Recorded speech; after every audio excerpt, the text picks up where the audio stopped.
अस्सलाम वालेकुम मेरी यूट्यूब फैमिली। आज मैं जा रही हूँ मस्कत। तो मैं अपने ये बच्चा पार्टी के साथ आई हूँ। ये मेरी भतीजियाँ हैं और मैं इनसे बहुत ज़्यादा प्यार करती हूँ। स्पेशली ये जो छोटी है ये तो मेरी फेवरेट है, क्योंकि मैं और ये हमेशा इकट्ठी ही रही हैं। मैं इसको छोड़ के कहीं भी नहीं जाती थी, लेकिन मेरा जाना मजबूरी था। फिर मैंने कहा थोड़ा सा इनके साथ इंजॉय कर लिया जाए, इस लम्हे को यादगार बना लिया जाए।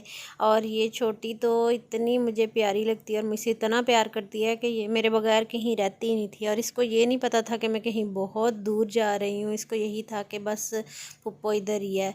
तो मैं इसको बस यही बता रही थी कि मैं अंदर जाऊंगी और आपके लिए चीज़ें लेके वापस आ जाऊंगी। तो ये इसी खुशी में थी कि पुप्पो मेरे लिए कोई चीज़ लेके वापस आ जाएगी।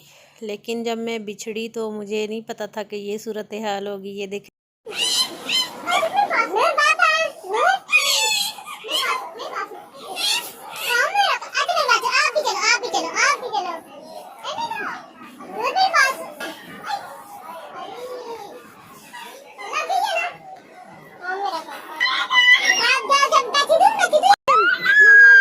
मेरा बुद्धरा और ये लम्हा बहुत मुश्किल होता है, स्पेशली जब मैं उससे छोड़ के आई। वो मेरे पास ही थी। मैं 3 साल अपनी अम्मी के पास रही हूँ, क्योंकि मैं स्टडी के लिए लाहौर रहती थी अपनी अम्मी के पास।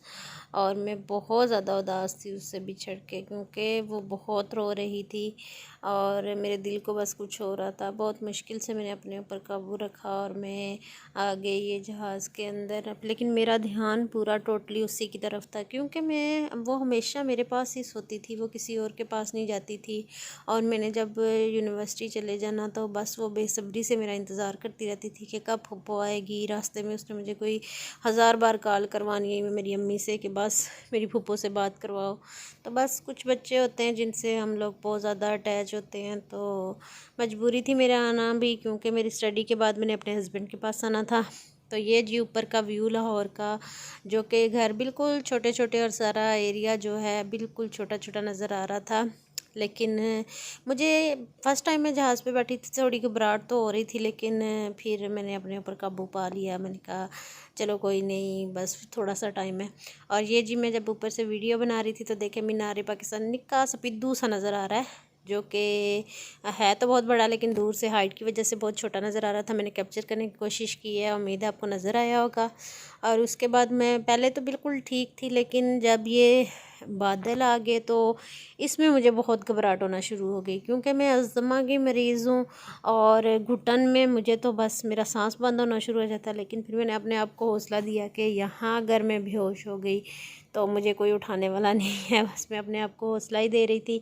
फिर मेरी कोशिश थी कि मैं बाहर कम से कम देखूं, जहाँ मुझे कुछ नज़र आ रहा था वो तो मैं देख रही थी, क्योंकि ज़रा एक्साइटेड भी थी। फ़र्स्ट टाइम आपको पता है कि जब हम लोग कहीं जाते हैं तो फिर उसको हम लोग इंजॉय तो करने की कोशिश करते हैं। और फिर मैं बार बार मैप देख रही थी। पहले लाहौर से कराची पहुँचे और दरमियान में जो सी का एरिया है यानी कि समुंदर का, वो देख रही थी। और समुंदर के ऊपर आपको पता है कि हमेशा बादल ही होते हैं, और यहाँ पे इतने गहरे बादल थे, शायद इस वीडियो में तो ना नज़र आते हो, लेकिन ऐसे लग रहा था बस इर्द गिर्द रुई ही रुई है। और ऐसी एक अजीब सी खला धुआं धुआं सा मुझे लग रहा था, जैसे मैं धुएँ के अंदर हूँ। लेकिन मैं तो इतना डर शर नहीं रही थी, बस मुझे अस्थमा की वजह से घुटन और थी। लेकिन जो मेरे साथ वाली थी वो तो चीखें मार रही थी। और ये समुंदर गुजरने के बाद जी आ गया मस्कत। आपने देखे होंगे कि मस्कत के छोटे छोटे घर, यहाँ पे लोग बहुत ज़्यादा अमीर हैं, लेकिन मोस्टली मैंने यहाँ पे देखा है कि लोगों के घर ना छोटे छोटे होते हैं। इनके पास दौलत बहुत है, बहुत सारी इनकी गाड़ियाँ होती हैं कि घर में 4 4 5 5 गाड़ियाँ खड़ी होती हैं।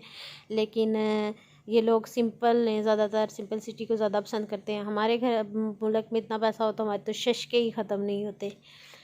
तो यहाँ से मैंने वीडियो कैप्चर करने की कोशिश किया। ये मेरी साथ वाली भी वीडियो बना रही थी। और ये देखें ज़रा कितने नज़दीक है सूरज, बिल्कुल तपिश महसूस हो रही थी।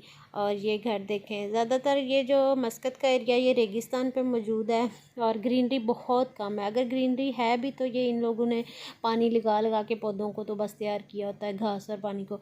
और ये अगर हमारा मुल्क होता रेगिस्तान पे तो हमने कहना था लो भाई हम तो बस और गुर्बत से मर गए, हम तो यहाँ पे कुछ उगा ही नहीं सकते और खा ही नहीं सकते, मुहताज होकर बैठ जाते। लेकिन ये बहुत मेहनती लोग होते हैं और हमारा तो पहले ही मुल्क इतनी गुर्बत से गुज़र रहा है, लेकिन अगर हमारे ऐसे हालात होते तो हमने तो और फ़कीर बन के बैठ जाना था, लेकिन इधर ऐसा नहीं है। अब ये देखें घर कितने प्यारे सीक्वेंस से बने हुए हैं, बहुत प्यारे छोटे छोटे घर हैं। इतने छोटे तो नहीं हैं, ये वीडियो में छोटे नज़र आ रहे हैं, लेकिन मेरे लिए ये कोई नई बात थी कि कैसे तरतीब से सारे घर बने हुए हैं। हम जहाँ पे ख़ुद भी रहते हैं वो भी इतना बड़ा घर नहीं है, क्योंकि यहाँ के लोग इतने बड़े घरों को पसंद नहीं करते शायद। और ये जी हमारा जहाज़ लैंड कर गया है और मैं उतर गई हूँ, बस पहुँचने ही वाली हूँ। मेरे हस्बैंड बाहर पहले ही मेरा वेट कर रहे हैं। और आज क्योंकि रमज़ान है और इस टाइम रोज़ा भी खुलने ही वाला है, तो मुझे उम्मीद है कि एयरपोर्ट के अंदर ही मेरा रोज़ा खुलेगा। लेकिन यहाँ का ये है रूल के खाने पीने की कोई नहीं है। हर जहाज़ में भी खाने पीने की चीज़ें तो आपको पता मिलती ही हैं, लेकिन जब हम लोग बाहर आए तो यहाँ पे भी अफ्तार की चीज़ें मौजूद थी, खजूरें और फ्रूट वगैरह, अपनी मर्ज़ी आप उठा लें, जूस वगैरह भी। और ये लें जी मैं बाहर आ गई और उसके बाद सामान की चेकिंग वगैरह के पास बाद मेरे हस्बैंड वेट कर रहे थे।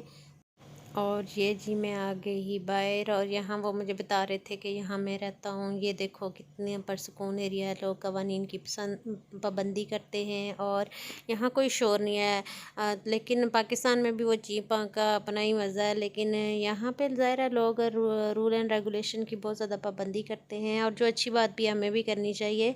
और अब चूँकि हम घर पहुँचने वाली हैं, तो प्लीज़ मेरी वीडियो को लाइक शेयर कीजिए और मेरे चैनल को सब्सक्राइब कीजिए। दुआओं में याद रखिएगा। अल्लाह हाफिज़।